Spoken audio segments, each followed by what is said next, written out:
बागेश्वर धाम धीरेन्द्र जी शास्त्री महाराज जी जैसे पर्ची बनाते थे, वैसे ही महाराज जी पर्ची बनाकर सामने वाले की पूरी पोटी खोल देते हैं।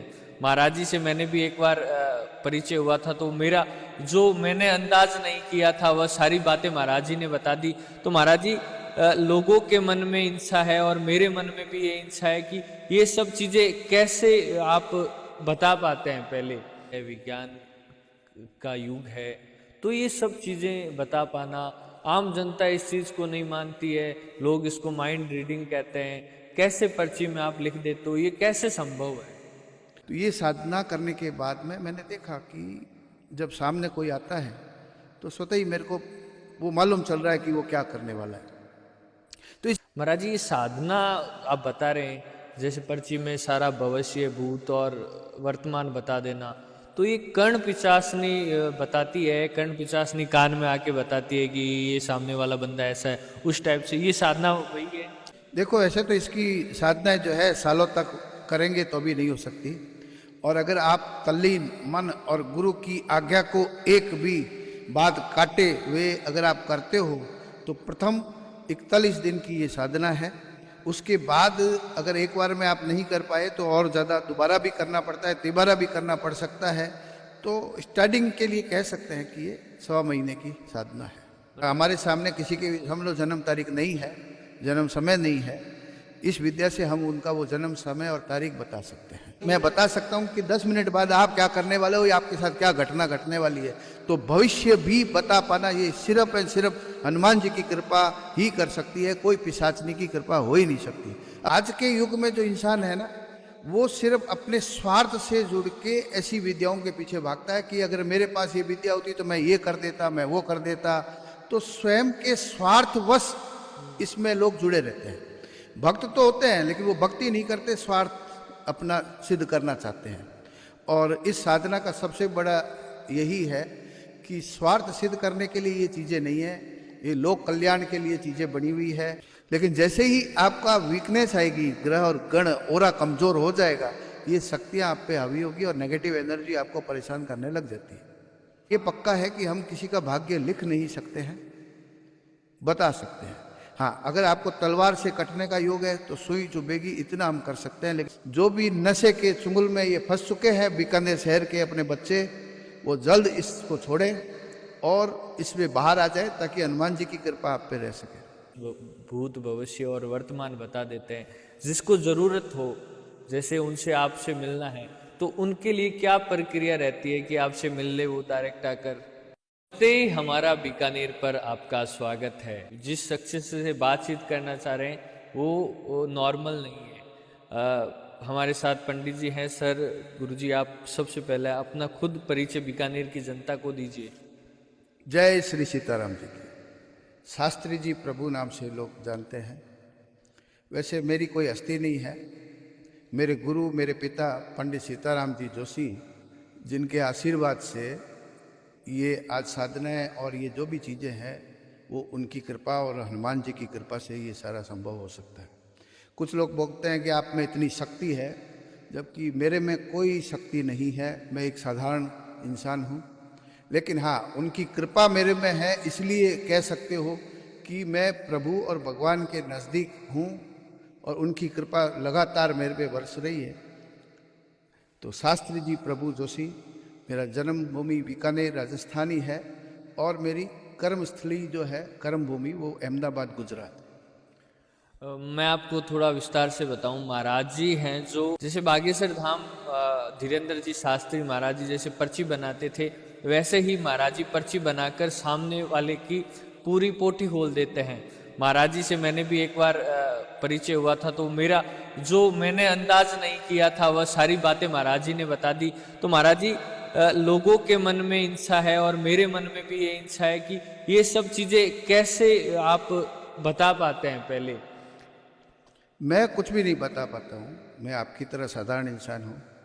ये तो बालाजी और हनुमान जी की एक कृपा है और गुरु की शक्ति है, जिनकी वजह से मेरे सामने कोई आकर जब बैठता है और मैं उस पर जब जैसे ध्यान देता हूँ, तब स्वतः ही वो क्या उसका पूरी जिंदगी का विवरण मेरे सामने होता है।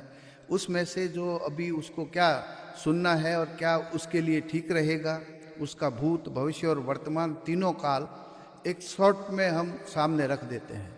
अगर चाहें तो बालाजी की कृपा से उसके बारे में जो शायद उसको खुद को ना पता हो या उसकी पत्नी या उसके पिता माँ को भी ना पता हो, ऐसी बात भी बालाजी की कृपा से हम बता पाते हैं।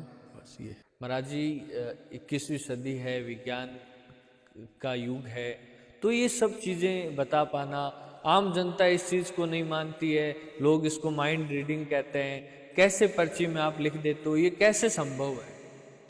ये सिर्फ जैसे मैंने थोड़ी देर पहले भी आपसे कहा था कि ये हमारी कोई शक्ति नहीं है और पूरी दुनिया में किसी इंसान की ताकत ऐसी हो भी नहीं सकती।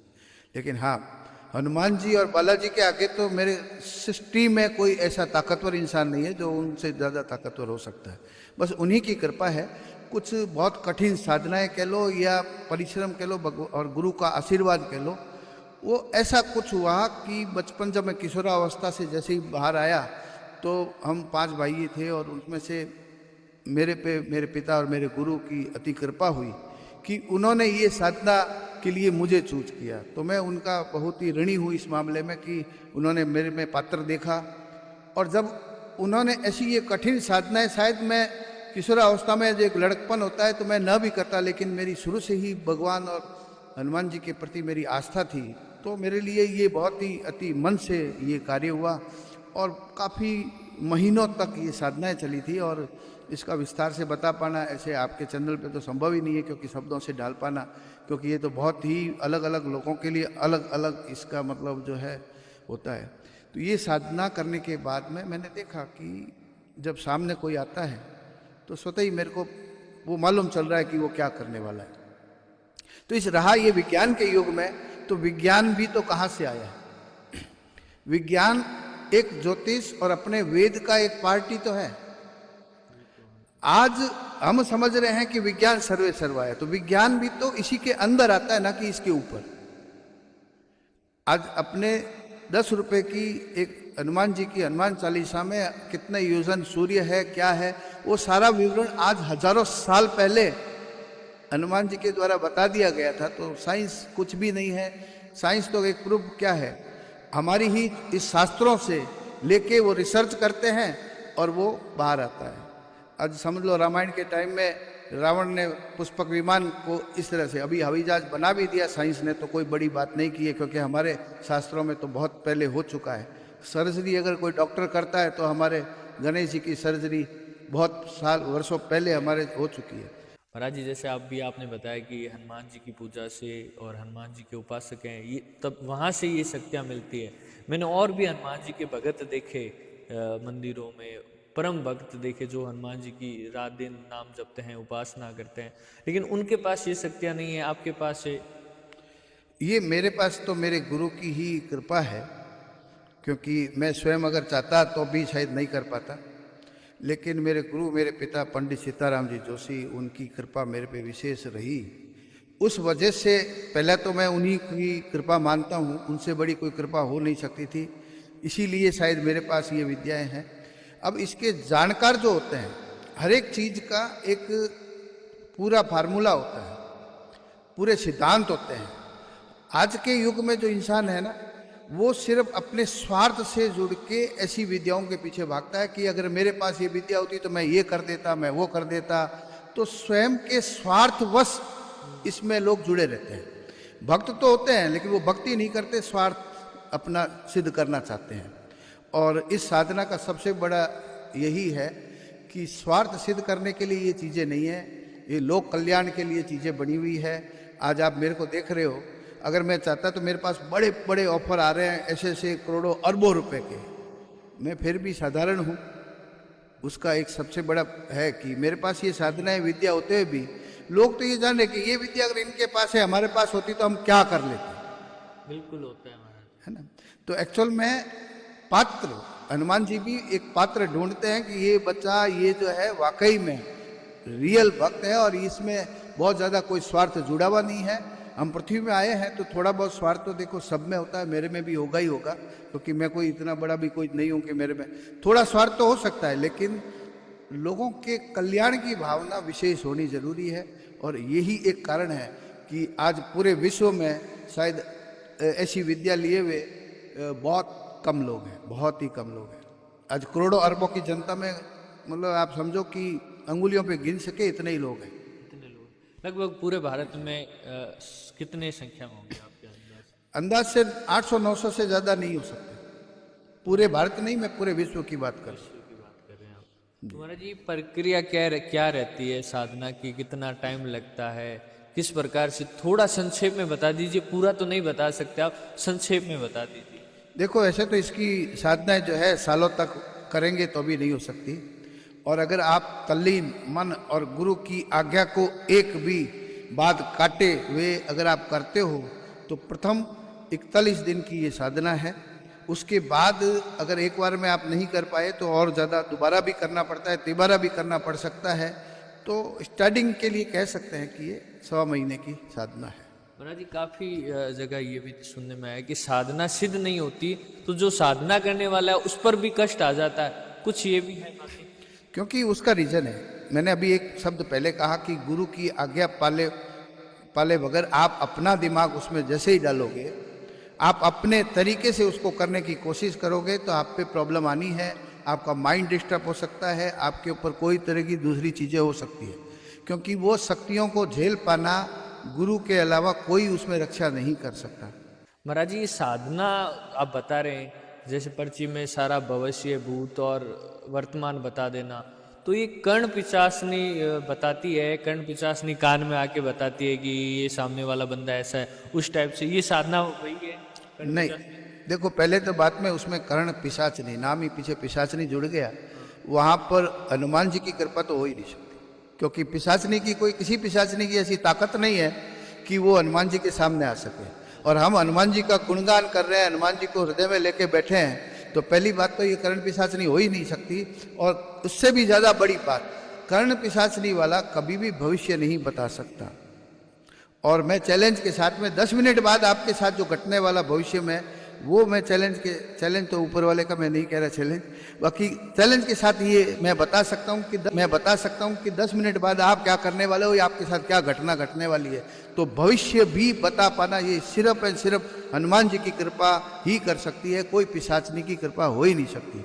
अब लोगों का अलग अलग भ्रम है, क्योंकि जिनको नॉलेज नहीं है या सुनी सुनाई बातों पे जो यकीन करते हैं, अब बहुत पुराना सुन रखा है कि कोई कर्ण पिशाचनी सिद्धि होती है, तो वो मतलब सब ऐसे कान में आके बताती है, ये है होगा, मैं ये नहीं कहता, मुझे इसका नॉलेज नहीं है, लेकिन किसी पिशाचनी की इतनी ताकत नहीं है कि वो भविष्य बता दे। आप पर तो सामने आके जो बंदा होता है वो बैठता है, मतलब अपने आप ही वो भाव आते हैं और अपने आप ही पर्ची लिखी जाती है, यही होता है? जी बिल्कुल, अपने आप पर्ची लिखी जाती है, क्योंकि मैं लिख के इसलिए बता रहा हूँ क्योंकि मुझे तीनों काल मिलाने होते हैं।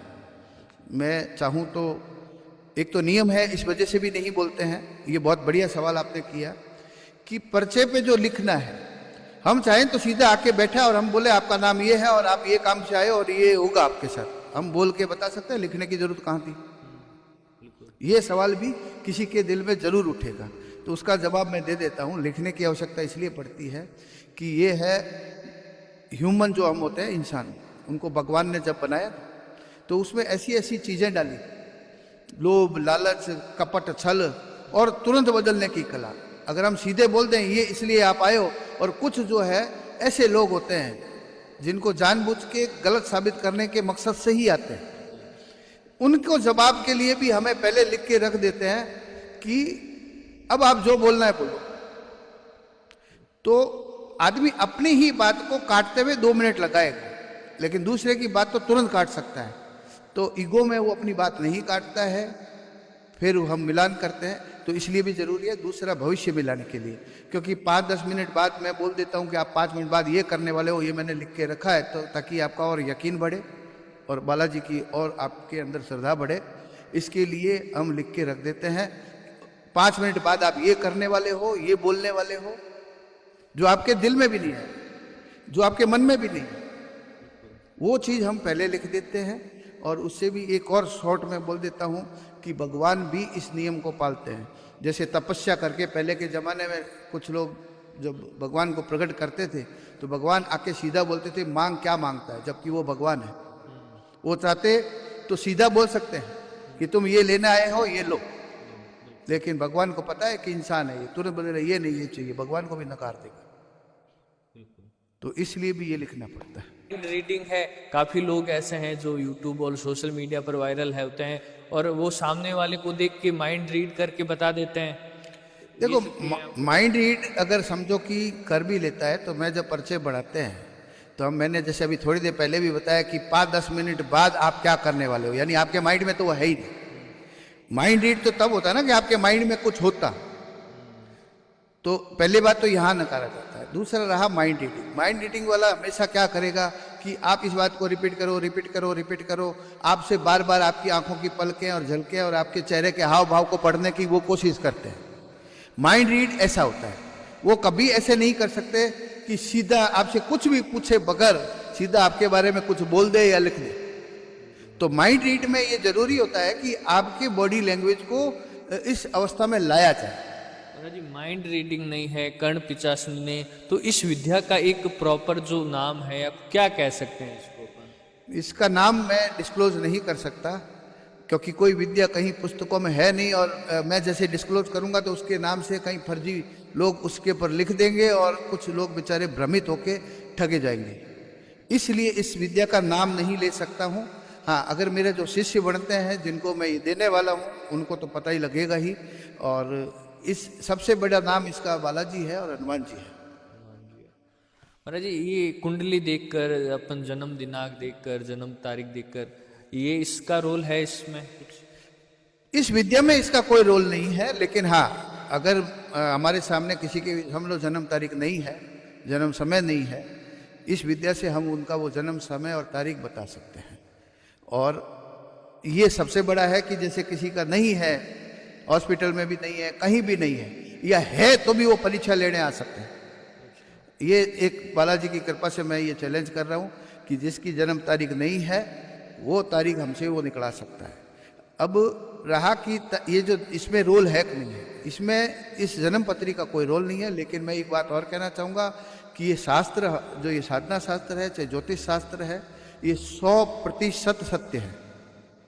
ज्योतिष के जानकार जो है वो गलत हो सकता है, उसकी जानकारी कम हो सकती है, उसको नॉलेज कम हो सकता है, उसकी वजह से वो ज्योतिष को सही नहीं प्रोटेक्शन कर पा रहा। लेकिन इसका मतलब कतई नहीं है कि ज्योतिष शास्त्र गलत है, 100% सत्य है। महाराज जी जैसे कोई भगत आते हैं आपके पास, तो ये कुंडली में कौन सा ग्रह चल रहा है, कौन सा योग चल रहा है, उन सब के मार्गदर्शन वो सब बताकर ही आप बताते हैं आगे का भविष्य? ग्रह और उसको देखने की जरूरत नहीं होती साधना में, लेकिन अगर कोई चाहता है कि मेरा ग्रह बताओ या कोई है तो संभव है, क्योंकि इसमें ही अंदर सब कुछ। जब जो मैंने बताया कि जब तारीख इससे निकल सकती है तो कुंडली बनाना कोई मुश्किल काम नहीं है। लेकिन इसमें किसी ग्रह और उसकी जरूरत नहीं है, डायरेक्ट आपकी आत्मा और आपकी ओरा, बस वो सब कुछ कह जाता है। महाराज जी लगातार आप अहमदाबाद में दरबार लगाते हैं, हजारों की संख्या में भक्त आते हैं, तो उनका भला किस प्रकार से होता है और किस प्रकार से आप उनको मार्गदर्शन देते हैं? सवाल का जवाब तो दूंगा, लेकिन हाँ अहमदाबाद में मेरा कर्मभूमि है, मेरा रेसिडेंस है और ऑफिस भी कह सकते हो। दरबार वहाँ ज़्यादा लगते हैं, लेकिन मैं ये कह देना चाहता हूँ कि देश और विदेशों में सभी जगह दरबार लग चुके हैं। और सबसे ज़्यादा जैसे सौराष्ट्र, गुजरात के सौराष्ट्र क्षेत्र में सबसे ज़्यादा दरबार लगे हैं। विदेशों में, अफ्रीका तक में, और मतलब बहुत सारी विदेशों में भी। अभी मैं एक और कर देना चाहता हूँ कि बहुत जल्दी कनाडा में ज्योतिष ये दरबार लगने वाला है। बस वो वीज़ा की थोड़ा सा एक चल रहा है प्रक्रिया। तो रहा कि भला कैसे होता है, आपका सवाल मेन था कि लोगों का भला कैसे होता है। इस विद्या के माध्यम से, जैसे ज्योतिष शास्त्र हमेशा वर्षों से लोगों का मार्गदर्शन करता रहा है कि कोई गलत राह में जा रहा है तो उसको सही राह में लाना और उसको सही मार्ग दिखाना ही इस शास्त्र की है। दूसरा, अभी कोई भी परेशान है, मेरे इस विद्या और मेरे से मिलने के बाद में बहुत सारे ऐसे लोग आए हैं जो मतलब समझो कि 1-2 दिन में ही सुसाइड करने वाले। लेकिन जब मैंने उनको देख के वो कैसे करके हमारे तक अगर पहुंच गए तो हमने उनको ऐसा मार्गदर्शन दिया कि सुसाइड का नाम दिमाग से उनके निकल गया है और उनकी जीव हत्या एक बच गई है। तो सबसे बड़ा पुण्य तो यही है कि इस माध्यम से एक बहुत दुखी इंसान जो अपना शरीर छोड़ने की तैयारी कर रहा था, लेकिन इससे भला हुआ। दूसरा, जैसे हम भूत भविष्य वर्तमान आगे उसके क्या होने वाला है, हाँ ये पक्का है कि हम किसी का भाग्य लिख नहीं सकते हैं, बता सकते हैं।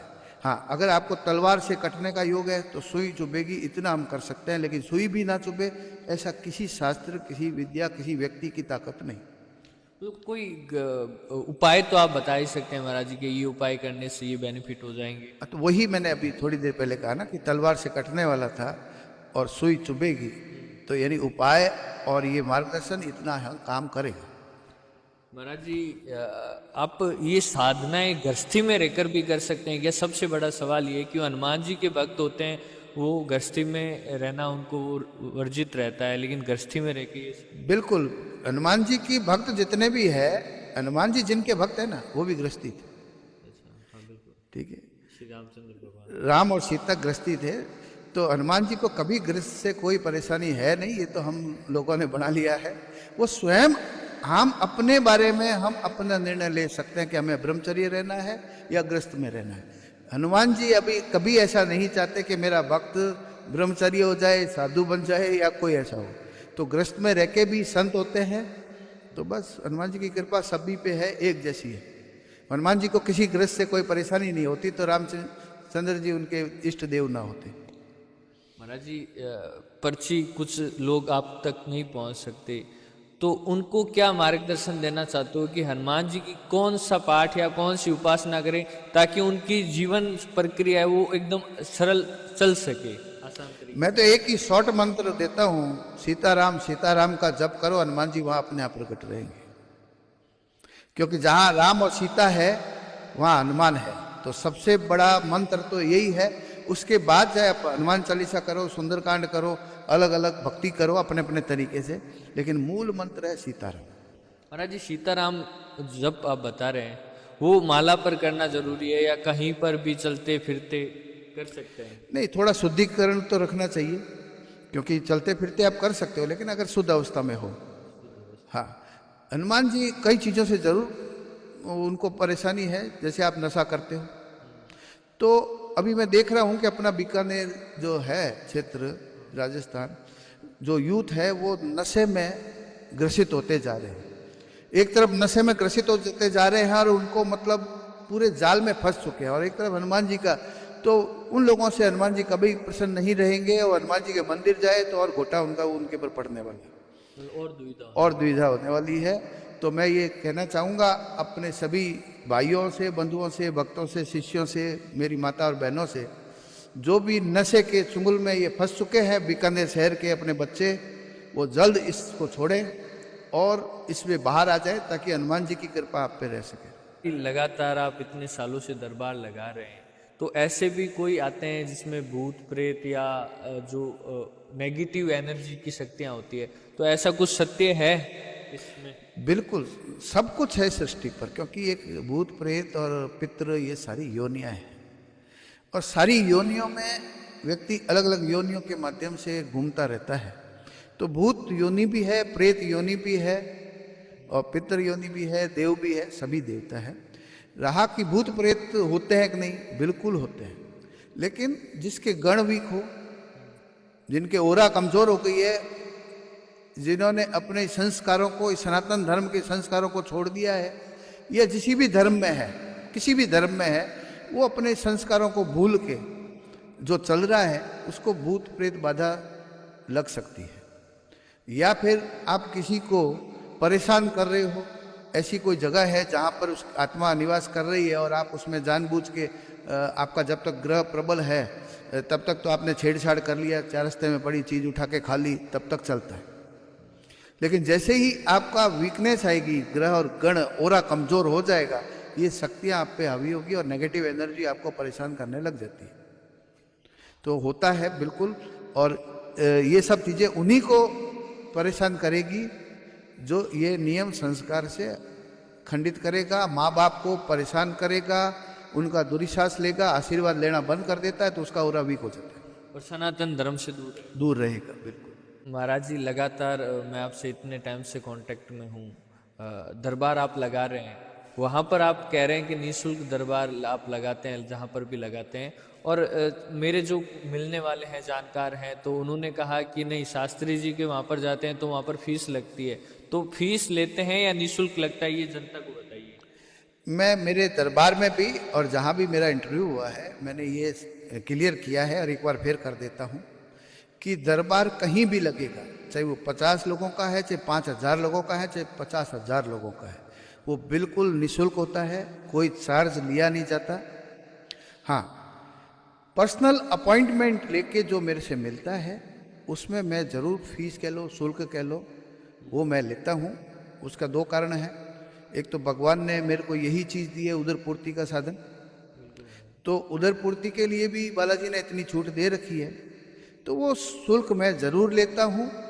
और वो भी एक इसलिए भी मैंने थोड़ी लोगों की दृष्टि में एक ये भी होता है कि आपकी फीस बहुत हाई है, तो फीस हाई का रीज़न भी यही है क्योंकि देखो अगर मैं साधारण फीस रखूँगा तो जैसे निःशुल्क दरबार लगाता हूँ वहाँ हज़ारों सैकड़ों लोग इकट्ठे होते हैं, तो बीच में बहुत साल पहले मैंने ये किया था कि मेरे वहाँ पर भी मैंने निःशुल्क कर रखा था, तो सुबह 5 बजे 4 बजे 6 बजे लोग आके इकट्ठे होने लगते हैं और मतलब इतनी ज़्यादा भीड़ मात्रा में हो जाती थी कि उनको सबको देख पाना तो संभव ही नहीं है।